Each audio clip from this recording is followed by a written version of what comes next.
La com économique de Pékin ne fonctionne plus.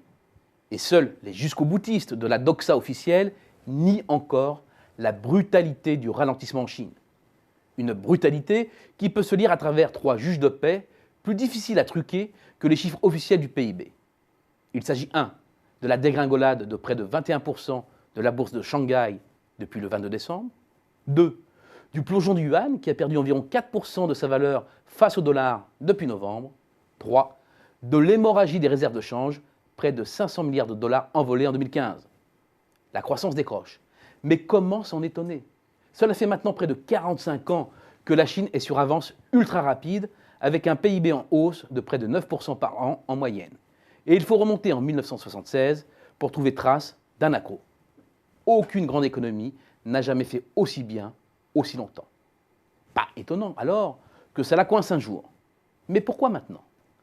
Parce que passer d'un modèle de croissance extraverti, basé sur des entreprises industrielles ultra compétitives, spécialisées, sur des biens de consommation standardisés d'entrée ou de milieu de gamme, et sur la force de l'investissement privé et public, à un modèle plus autocentré, qui fait la part belle à la consommation et à la montée en gamme, ne se fait pas en un jour.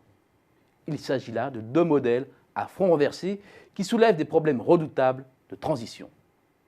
Sur les salaires et les taux de change, par exemple. La Chine a longtemps profité de la sous-évaluation du yuan et de ses bas salaires pour inonder le monde de ses produits et attirer les capitaux étrangers en quête d'une base de production à bas coût. A l'inverse, la transition vers son nouveau modèle exige un yuan plus fort et des salaires plus élevés pour consommer plus et rémunérer des travailleurs plus compétents et plus exigeants. C'est aussi essentiel pour maintenir la paix sociale et assurer la pérennité du régime. Le hic, c'est que la hausse des coûts salariaux a été très supérieure aux gains de productivité.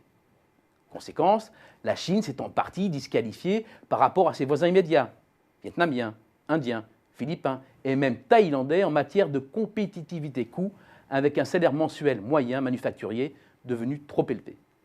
Mais c'est vrai aussi vis-à-vis du Mexique et de nombreux pays africains avec à la clé la délocalisation de sites de production. Résultat, les entreprises sont maintenant confrontées à une crise de leurs débouchés externes sans que la demande intérieure n'ait pris véritablement le relais. Car cette prise de relais est un processus de longue haleine. La consommation reste le maillon faible et le restera tant que les ménages devront surépargner en raison du sous-développement des institutions sociales.